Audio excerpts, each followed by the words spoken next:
Bonjour à tous. Aujourd'hui, je vais vous présenter les résultats préliminaires d'une étude récente que nous avons menée sur les cas d'ostéomyélite post-traumatique dans un contexte de conflit à Gaza pour la mission MSF, la bande de Gaza. C'est la prison à ciel ouvert la plus grande du monde, 2 millions de résidents avec plus de 60% qui sont des réfugiés et plus de 100 000 personnes déplacées. Gaza souffre du blocus depuis 2007 avec un grand nombre de blessés.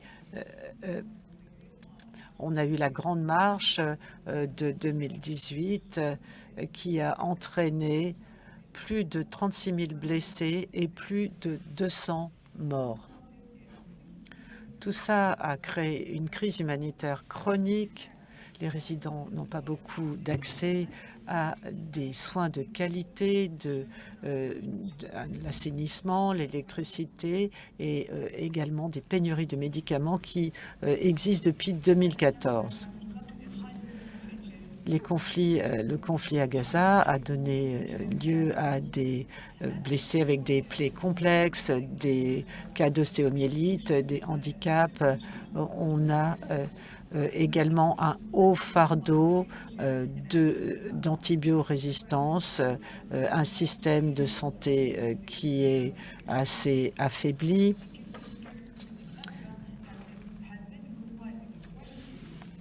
Et cela veut dire que la prise en charge médicale des patients blessés pose un problème de santé publique. MSF a répondu à ce niveau de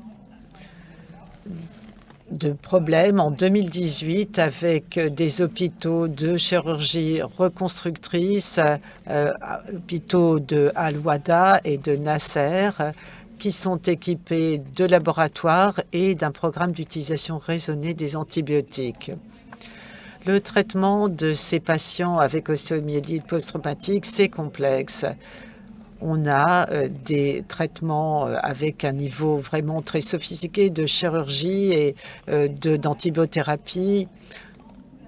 On sait que les plaies pénétrantes sont un terrain idéal pour les germes multirésistants. Et MSF, d'ailleurs, a fait une étude dans l'hôpital de chirurgie reconstructrice d'Amman qui a montré qu'on avait vraiment beaucoup de résistance, d'antibiorésistance à des antibiotiques de première ligne.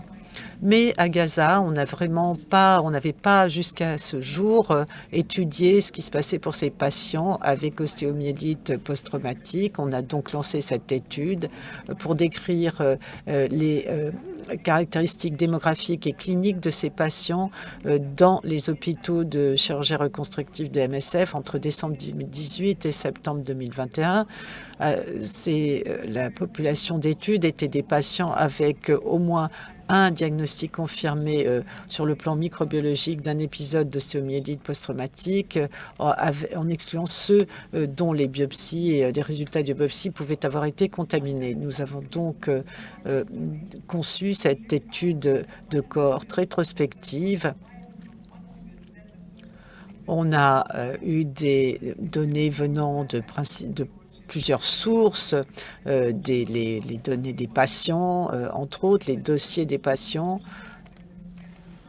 L'objectif, donc, c'était de décrire les caractéristiques cliniques, les résultats, puis de décrire les germes, les schémas de résistance et d'identifier les facteurs de risque d'épisodes de récidive d'ostéomyélite post-traumatique, de PTO.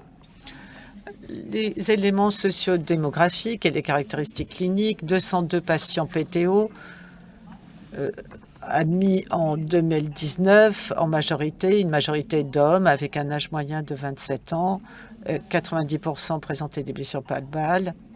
Quant au tableau clinique, plus de la moitié d'entre eux présentaient des infections polymicrobiennes avec plus d'un germe isolé par les prélèvements.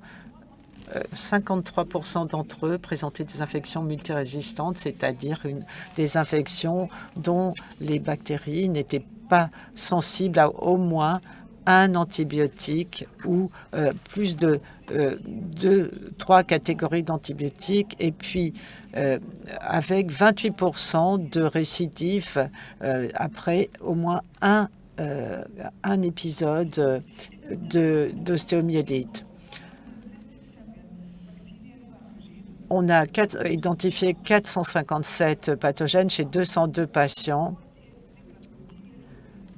48 souches différentes, espèces différentes. La plupart des patients, enfin une majorité des patients étaient affectés par le staph doré, puis le staph epidermidis, et ça concorde avec d'autres études sur l'ostéomyélite sur d'autres terrains. On a également retrouvé des Pseudomonas aeruginosa et Enterobacter cloacae.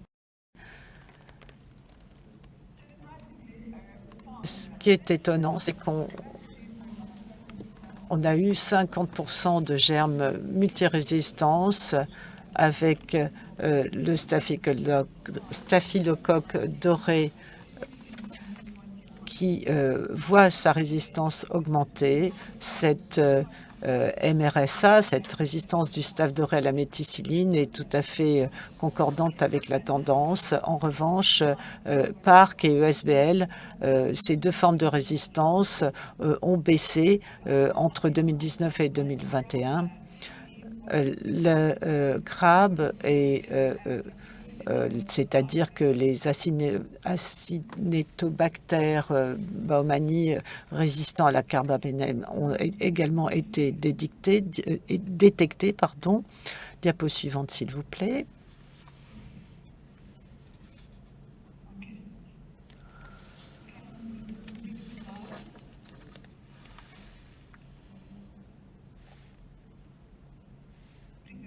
Encore, non, voilà, c'est bien. Nous avons traité 275 épisodes d'ostéomyélite chez 202 patients. Les patients ont été suivis pendant 24 mois. Sur ces 234 épisodes, eh bien, 30% ont eu une récidive. Et sur ces épisodes, 3 sur 24 ont dû amener à l'amputation. Nous avons fait une analyse univariée sur les facteurs de risque.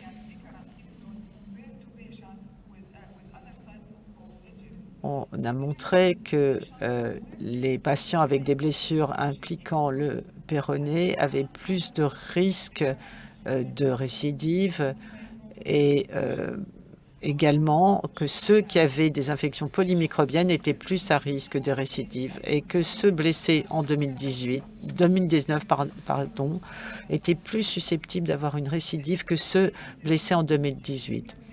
Il n'y avait pas de différence significative entre les patients avec des infections multirésistantes et ceux avec des infections non multirésistantes en termes de récidive, ce qui souligne l'efficacité du programme de prise en charge mis au point par MSF et son utilisation des antibiotiques chez ces patients avec ostéomyélite post-traumatique.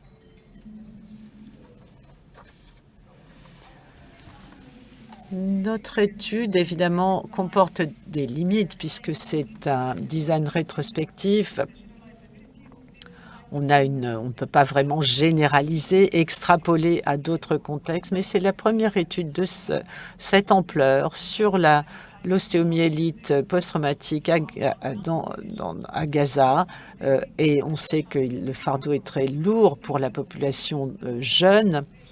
On a eu une approche centrée patient en liant l'antibiorésistance aux données des patients et on a montré que la majorité des patients qui avaient des infections multirésistantes sans MRSA avec MRSA qui était le pathogène le plus prévalent. Et on a un taux de récidive qui est similaire à ce qu'on trouve dans des contextes plus favorisés, ce qui veut dire que le modèle de prise en charge est approprié. Évidemment, il faut un suivi à long terme et adapter les directives thérapeutiques en termes d'antibiothérapie de MSF. Et notre étude montre qu'il faut vraiment le faire en fonction des antibiorésistances dans le contexte en question. D'autres études sont prévues pour mieux comprendre la prise en charge de ces cas d'ostéomyélite post-traumatique. On aimerait également étudier la sensibilité des antibiotiques et l'impact des pénuries d'antibiotiques, ainsi que avoir une contextualisation des algorithmes d'administration des antibiotiques. Merci de votre attention.